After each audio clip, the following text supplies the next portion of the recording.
Now turn to Section 1 on page 163.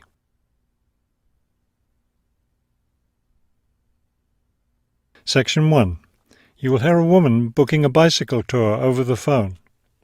First, you have some time to look at questions 1 to 4 on page 163.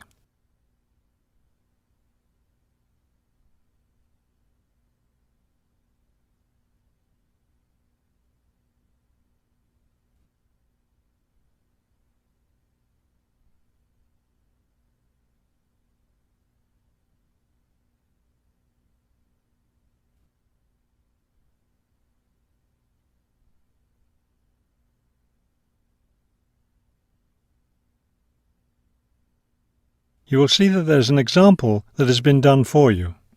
On this occasion only, the conversation relating to this will be played first. Global Bicycle Tours, may I help you? Yes, thank you. I'd like to sign up for a bicycle tour. The man answers the phone. Global Bicycle Tours. So the word global has been written at the top of the form. Now we shall begin. You should answer the questions as you listen, because you will not hear the recording a second time. Listen carefully and answer questions 1 to 4. Global Bicycle Tours, may I help you? Yes, thank you. I'd like to sign up for a bicycle tour. Which tour were you interested in? We have the River Valley Tour coming up in June and the Mountain Tour in July. The River Valley tour is in June. I thought it was in May. It actually takes place the first week of June. Oh, I see. Well, I can still do that. The River Valley tour is the one I want. Splendid. Just let me take your information. May I have your name, please? Carla Schmidt. That's Carla with a K, not a C. K-A-R-L-A. Thank you, Ms. Schmidt. Address? Do you need a street address, or can I give you my post office box? A post office box is fine. It's P.O. Box 257, Manchester. Thank you. Okay, next. Will you be bringing your own bicycle, or do you want to rent one from us? I'll bring my own. Excellent. Now, we provide all the meals, so we need to know if you have any dietary restrictions. I don't think so. What do you mean? I mean, if there's any food you can't eat. Some people have food allergies or are vegetarian or have to avoid dairy products, things like that. Oh, I see. Well, yes, I'm a vegetarian. I never eat meat. Before you hear the rest of the conversation, you have some time to look at questions 5 to 10 on page 163.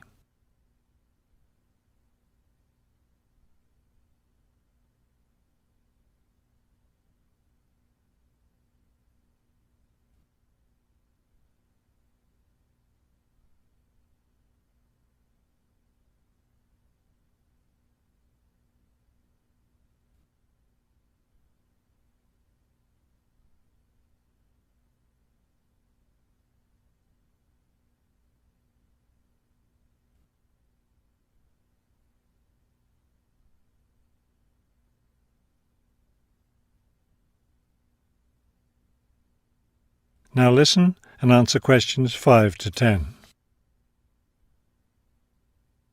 All right, I'll make a note of that. Now, the total cost of the tour is $750. That much? The price includes everything: food, hotel, transportation, everything. Everything? Yes, everything. The only other thing is you'll want to tip the tour guide. We usually recommend 5% of the total tour cost. A 5% tip. I guess that's reasonable. In order to reserve your space on the tour, I'll need a 30% deposit. Do you need that right away? We generally ask for the deposit at least 4 weeks before the tour begins. The River Valley tour begins, 6 weeks from now. So you'll need to pay the deposit in 2 weeks. I think I can do that. I wonder if you could tell me something. How will our luggage be transported? Do we carry it on our bicycles? No, you leave that to us. We have a van that carries your luggage from hotel to hotel each day, so you don't have to worry about it. Great. I have a luggage rack for my bike, but I guess I won't have to bring that. No, you won't. But there are a few items we recommend that you bring. We can't control the weather, so you should bring a raincoat or rain gear. Yes, that's a good idea. And I should have my own spare tyre too, shouldn't I?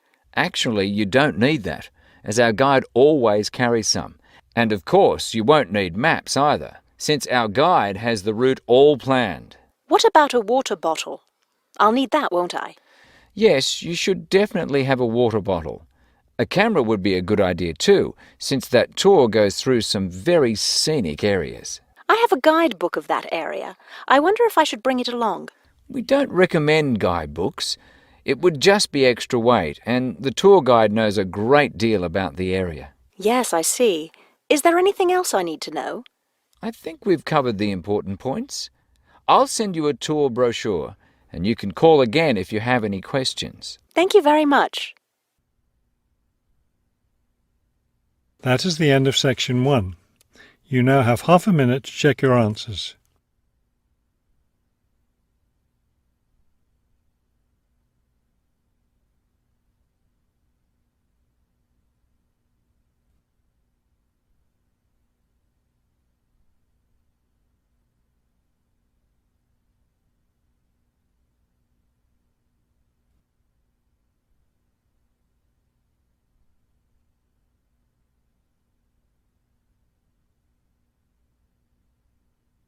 Now turn to section 2 on page 164.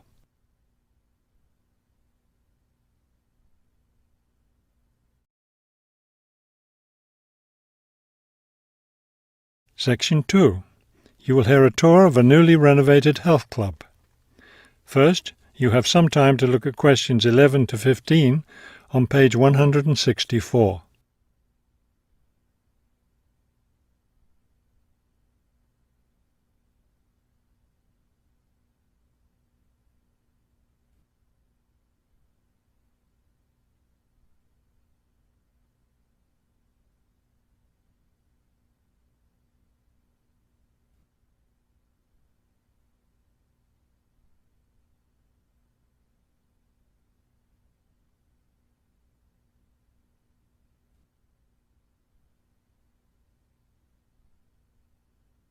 As you listen to the first part of the talk, answer questions 11 to 15. Thank you all for coming to see the new renovations to the Hartford Health Club. I know you'll be as pleased as I am to see the wonderful results of our months of hard work to improve the club and bring you the best facilities ever. We'll begin in here with the swimming pool. You'll notice the new colour of the adult pool, a lovely cool green. Now walk over here and look at the children's pool. It's the same green, but as you see, with brightly coloured sea creatures painted everywhere. Both of the pools needed painting, not only for maintenance, but I think the new colour greatly improves the atmosphere of this part of the club. Next, let's take a look at the locker rooms. Don't worry, there's no one using them just now. Doesn't it feel roomy in here?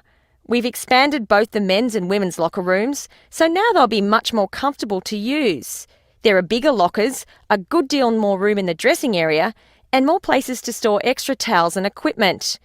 Be careful as you walk through here. The floor's just been polished and may be a bit slippery. Let's go up to the exercise room next. Here, you'll notice a new floor. Walk on it. Doesn't that feel comfortable? It's a special material, softer than the old floor, an ideal surface for jogging and exercising. They had to move all the exercise equipment out while they were working on the floor, but don't worry, it will be brought back in before the end of today. Let's step outside now and look at the tennis courts. We haven't done a great deal here except to the equipment. We replaced all the nets and the ball throwing machine. Otherwise, everything is the same as it was before. Let's walk down this hallway, and here we are at the club store in its new location. We thought here by the entrance was a better place for it than where it used to be by the swimming pool. But it still has all the same items for sale, sports equipment and clothes in the club colours. Before you hear the rest of the talk, you have some time to look at questions 16 to 20 on page 164.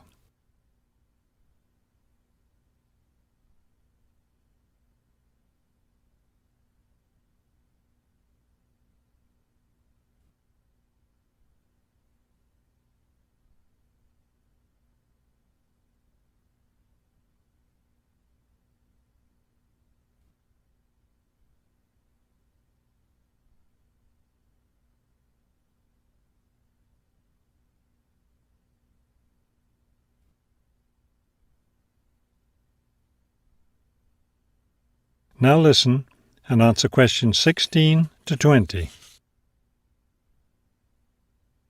We're excited about the upcoming activities and events to take place in our newly renovated club. Now that the pools are ready for use again, swimming lessons will begin tomorrow for both adults and children. If you haven't signed up yet, you can stop by the office before you leave today and put your name on the list. If you're a tennis player, you'll be interested to hear about the tennis competition coming up on Wednesday. Players from different clubs all over the region will be participating. If you'd like to watch the event, tickets are available in the office. Also, I want to be sure you all know you're invited to our club party coming up next weekend. We're celebrating the completion of the renovation work, and we have a lot to celebrate. The entire renovation project was finished in just 9 months. That's 3 months less than the 12 months we'd originally planned on. We're proud of that, and proud that we came in under budget too. Because we've had such good results with this project, we're already planning the next one. We already have 2 indoor pools, and next year we plan to install an outdoor pool right next to the tennis courts. Details of these plans will be made available to all club members soon. All right, I think we've covered just about everything. Are there any questions? That is the end of section 2. You now have half a minute to check your answers.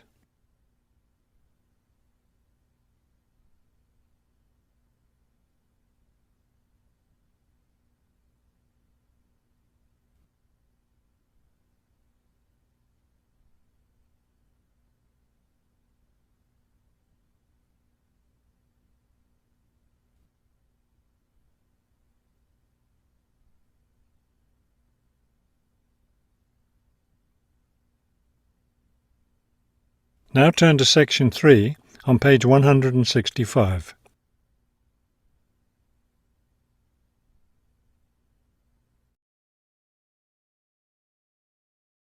Section 3. You will hear a museum director talking to several student interns, explaining their internship duties at the museum. First, you have some time to look at questions 21 to 25 on page 165.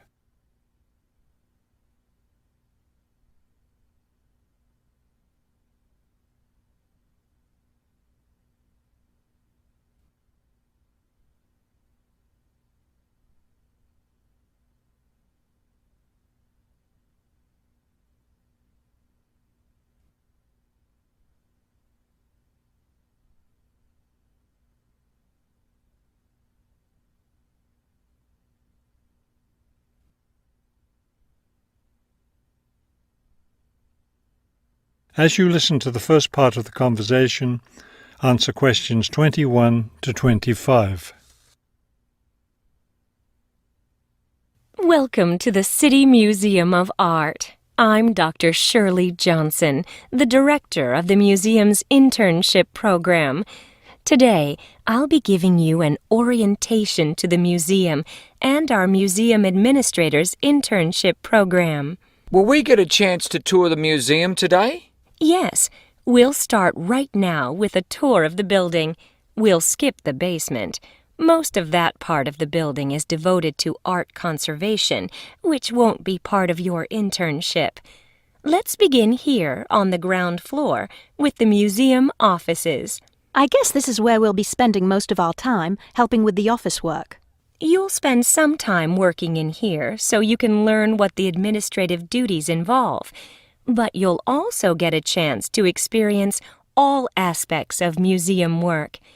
This room in here is the Museum Tours office. I'm interested in that. I'd really like to help out with the tours. That's great, because you'll all have a chance to lead some tours and maybe even to develop a tour of your own, too. Let's go up to the second floor now. This is the boardroom in here, isn't it? Will we get to go to board meetings? Only members of the board of directors attend those. Now, back here behind the galleries are the classrooms.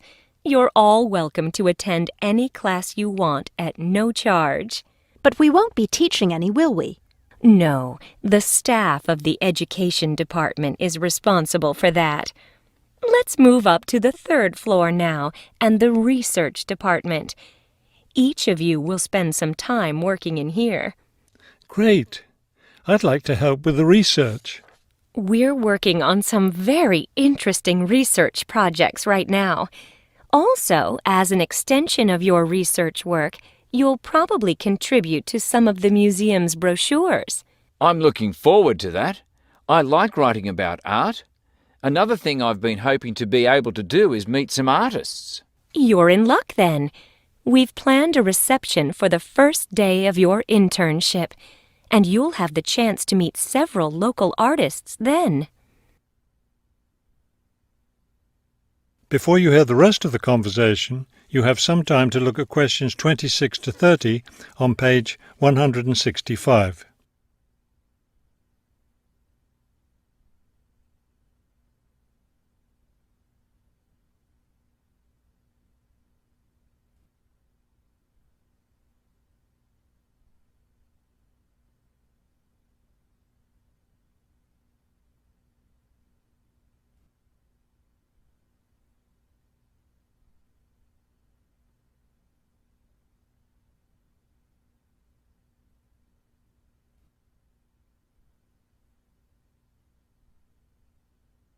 Now listen and answer questions 26 to 30.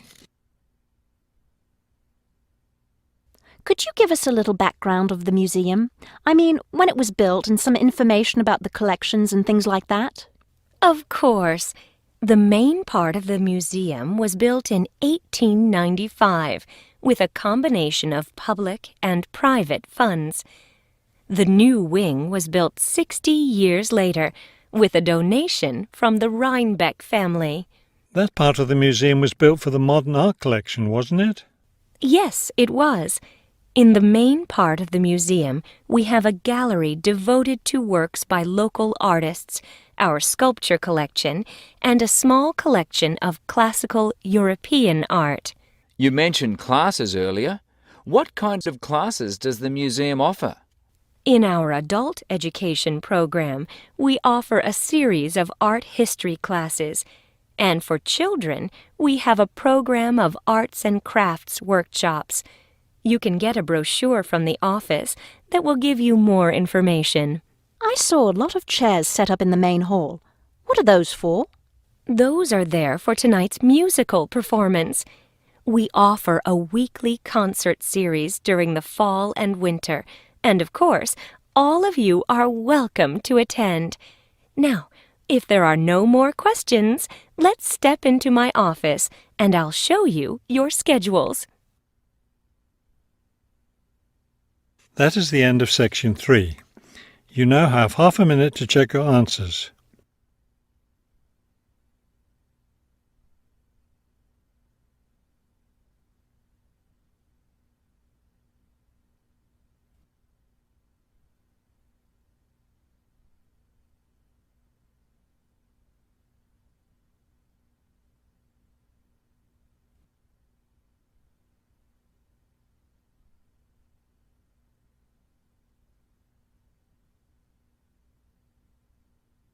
Now turn to section 4 on page 166.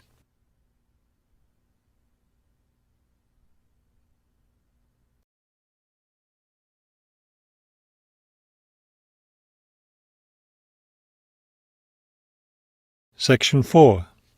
You will hear a lecture about the history of the tomato. First, you have some time to look at questions 31 to 35 on page 166.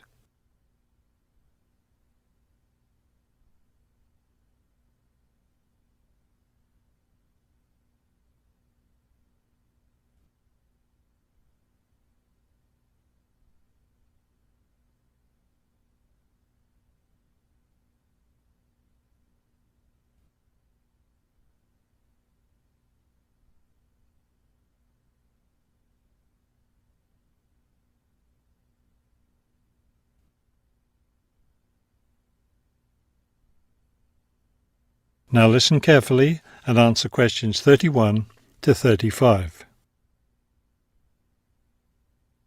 The tomato is a popular vegetable, which figures in the cuisine of many countries around the world. It is particularly prominent in Italian cooking, but it was unknown in Europe until Spanish explorers brought it back from the Americas. The tomato originated in the highlands of Peru. From there, it eventually found its way to Mexico, where it was cultivated by the Aztecs. The Aztec tomato wasn't the large red vegetable we know today. Rather, it was small and yellow. When this small round fruit arrived in Italy, it was named golden apple for its bright yellow color. You'll notice I just called it a fruit. That's because a tomato is botanically a fruit, even though most everyone calls it a vegetable. The actual word tomato comes from the Aztec name for the vegetable, meaning plump thing. The tomato arrived in Europe in the 1500s and quickly became a popular food in Spain and Italy. In the late 1600s, the Italians began publishing recipes that used tomatoes. The British, however, had a different attitude toward the vegetable. It was grown as an ornamental plant in Britain in the 1600s, but it wasn't eaten because it was thought to be poisonous. It wasn't until the 1700s that tomatoes became part of the daily diet in Britain.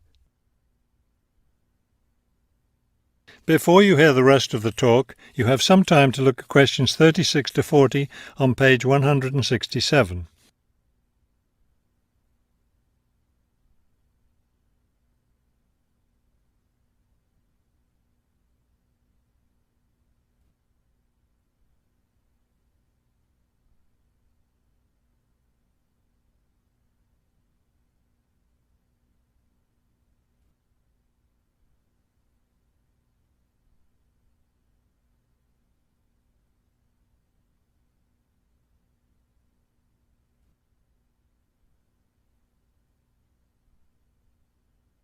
Now listen carefully and answer questions 36 to 40.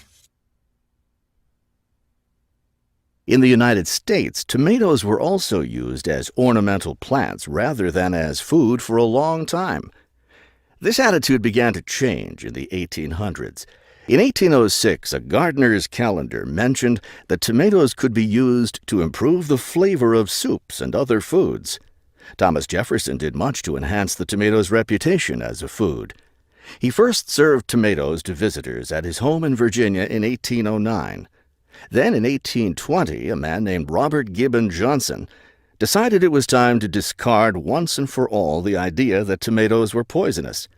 To prove his point, he ate 1 kilo of ripe red tomatoes in public. 2,000 people gathered to watch this feat, which took place on the steps of the courthouse in Salem, Massachusetts. Amazingly enough, Johnson survived this stunt. The popularity of the tomato as a food began growing rapidly. Soon people all around the country were eating tomatoes. By the 1830s, American newspapers and magazines were publishing thousands of tomato recipes. However, all those recipes involved using tomatoes in some cooked form. Tomato salads and sandwiches were still unknown. It wasn't until a century later, in the 1930s, that it became popular for people to eat raw tomatoes. That is the end of section 4. You now have half a minute to check your answers.